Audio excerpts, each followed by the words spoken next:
Good morning and welcome to JFT Updates for the week of April 6th, 2026. I first want to apologize. All of the pollen has got my voice all over the place, so I apologize, but I'll do my best to make sure that I'm speaking clearly for you. Let's begin in our typical spot. On the screen, you have our contact information, address, phone numbers, email address, website, and social media accounts. And we ask you to please like and subscribe. This is what we're working on this week. Coming up later this morning, a teacher town hall meeting with Scott Colomb, who is the Democratic candidate for U.S. Senate running against Cindy Hyde-Smith, will be at the Medgar Evers Library from 10:30 to 11:30 a.m. We ask you to RSVP either by emailing the president at the email address on the screen or using the QR code. I also would like to add that if you want to know a little bit about Scott Colomb, you can search several places, but yesterday or day before, he was interviewed by Heather Cox Richardson, and I highly recommend that you check that out. Also coming up later this month is the spring general membership meeting on Sunday, April 26th from 3 to 5 p.m. One of the most important things for that and what we need you there for is we are taking nominations for executive board members and union officers for the upcoming elections. There will be a guest speaker to be announced soon, so keep watching for more information. We have AVERT and CPR training May the 28th and 29th. If you have any questions, please email the president. President, jftpsrp@gmail.com. We continue to ask you to boycott ChatGPT. You can go back several weeks worth of JFT Updates videos to get more information on the reasons, and we are suggesting that you can look into something else like Claude from Anthropic to replace ChatGPT. Retirement workshop. We are still finalizing dates. Mainly, we're looking to secure a location because we are looking to do this in person. Right now, we're looking at doing a Monday or Tuesday afternoon, but if there's enough interest, we could put a mid-Sunday afternoon session if there is a demand. If you need to contact us, let's do this.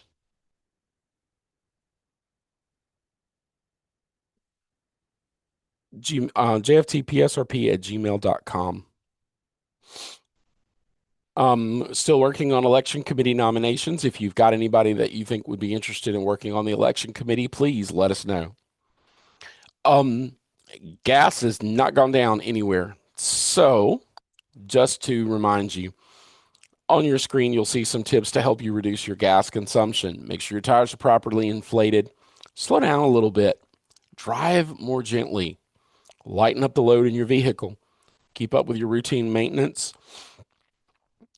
Interstate driving is, generally speaking, going to be more fuel efficient than city streets, if that is an option for you. Carpooling, even once or twice a week, can help tremendously. And if you are fortunate enough to live along the JTRAN routes and your workplace is on the JTRAN route, that can also be an option for you. Up and coming school visits. There are no specific school visits planned, perhaps for some of the non-teaching departments, things like maintenance or bus drivers or custodians. One of the things that our organizers are helping us in the office to work on right now is making sure that payment information for eDues members is updated. If your card is locked, when it comes time for that draft, it will kick off or turn off the auto pay, and it doesn't come back on automatically. We have to re-enter payment information to get it to turn back on. And so we're working on contacting people to make sure that we can get that corrected. And one thing that you can do to help us is to check your bank account or your credit card statement to ensure that your dues are being deducted. And if they aren't, give the office a call or email us so that we can schedule a time to contact you and we can get that updated. And if you need that,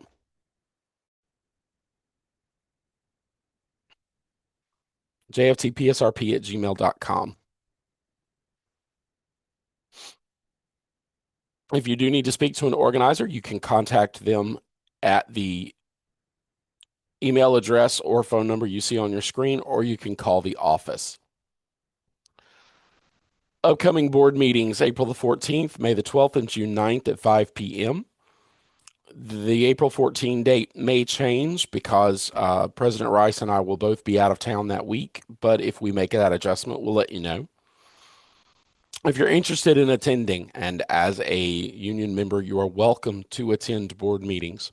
We ask you to email the president beforehand, and we do that because we need to make sure that you have access. If it is an in-person meeting, we need to make sure that there is seating space available for you as well as an agenda.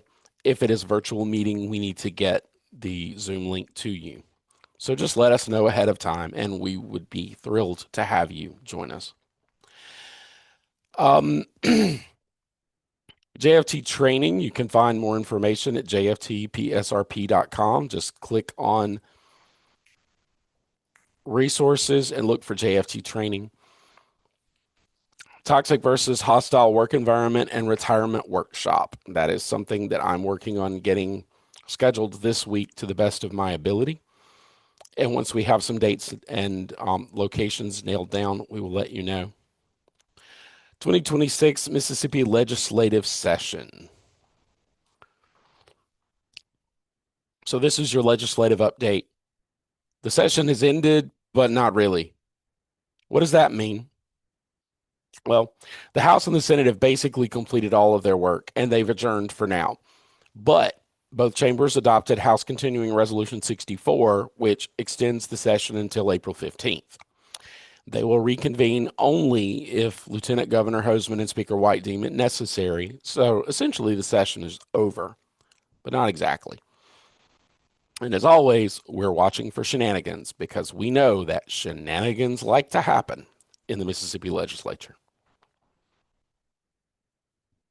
Here's a quick summary of major education bills that were finalized via House Bill 1935.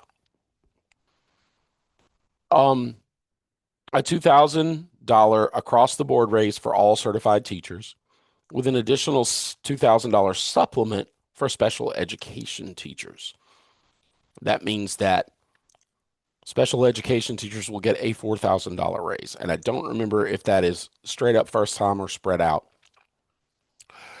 $2,000 raise for teacher assistants, a salary supplement for occupational therapists and school psychologists, a $5,000 raise for school attendance officers, some additional school attendance officer positions, $9 million for the new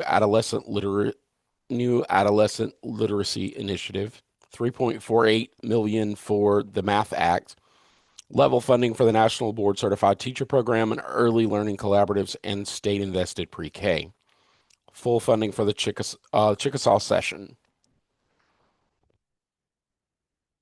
So the adolescent literacy program expands the literacy supports into grades 4 through 8.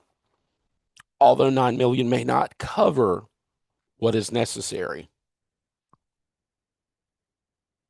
the Math Act provides screeners, coaches, and remediation for math deficiencies.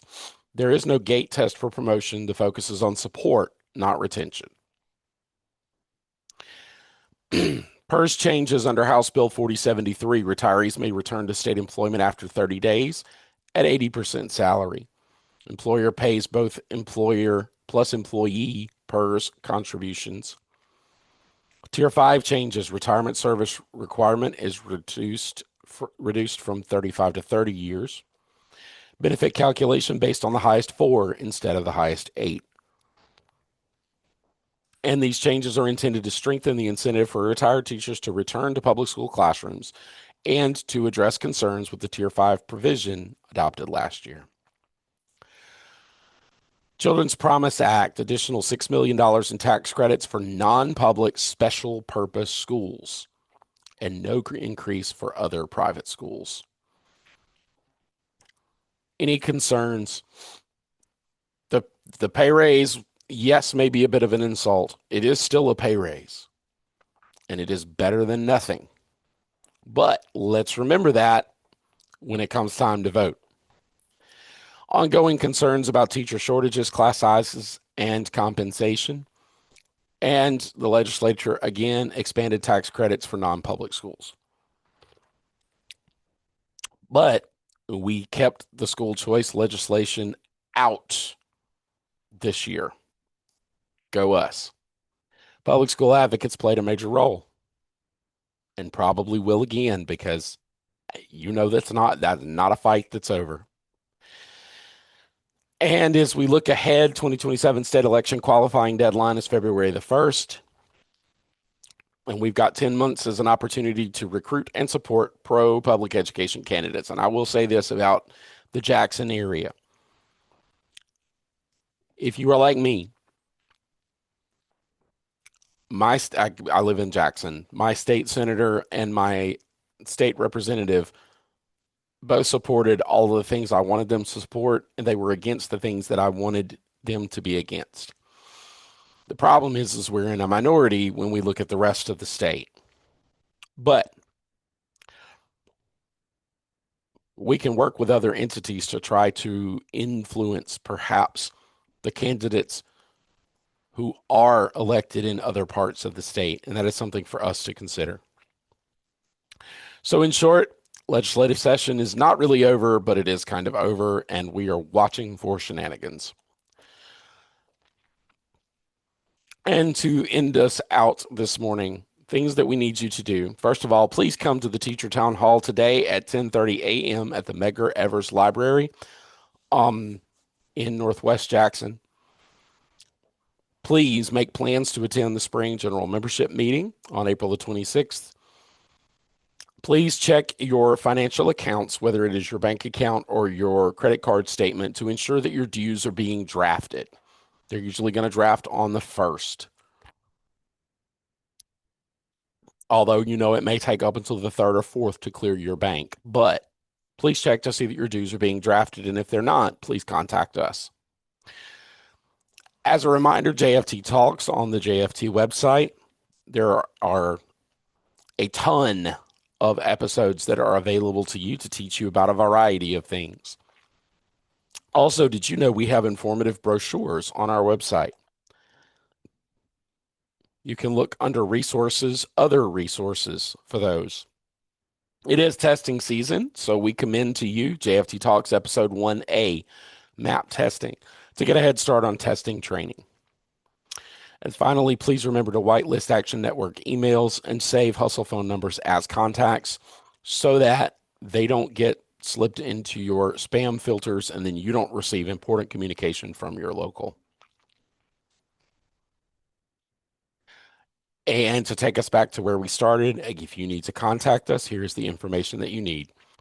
Thank you so much for being here for JFT Updates for the week of April the 6th, 2026. Have a wonderful, wonderful week.